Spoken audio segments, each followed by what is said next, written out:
UMNO dilihat seolah-olah menolak campur tangan kuasa lebih tinggi yang dikatakan mengganggu pelantikan kembali pengerusi UMNO Johor Hasni Mohamad sebagai Menteri Besar.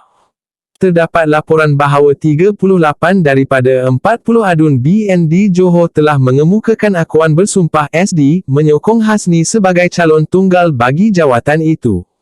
SD itu diserahkan oleh pengerusi BN Ahmad Zahid Hamidi ke Istana Johor semalam, lapor FMT yang memetik sumber. Seorang pemimpin UMNO dari Kuala Lumpur, Rafi Awang Kecik, mendakwa wakil rakyat yang tidak menandatangani SD terbabit ialah Hasni dan penggantinya On Hafiz Ghazi.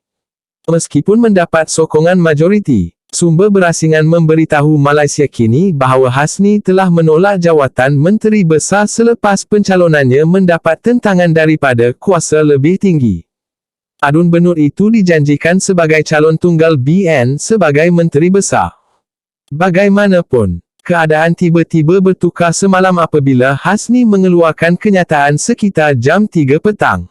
Meminta pucuk pimpinan parti melantik pemimpin muda untuk mengambil alih tampuk kepimpinan sebagai Menteri Besar. Kenyataan itu dikeluarkan selepas pertemuan yang berlangsung antara Sultan Johor Sultan Ibrahim Sultan Iskandar dengan Ahmad Zahid. Sumber berkata bahawa kuasa yang lebih tinggi memihak kepada On Hafiz untuk menjadi Menteri Besar. On Hafiz, 43 gambar. Bawah ialah cicit kepada pengasas UMNO.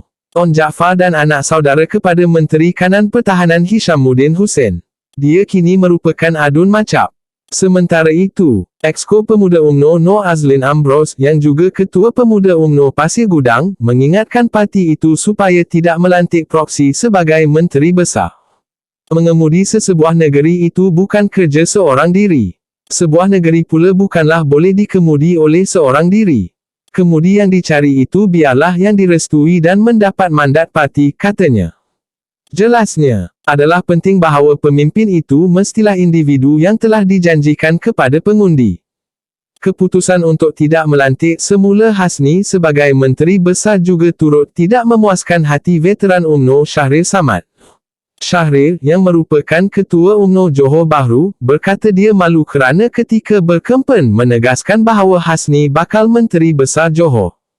Tambahnya, dia tidak tahu bagaimana untuk berdepan dengan perwakilan semasa Perhimpunan Agung UMNO selepas ini. Sepanjang kempen saya ketawakan PN dan PH serta sekutu yang tidak mampu menamakan calon mereka sebagai MB.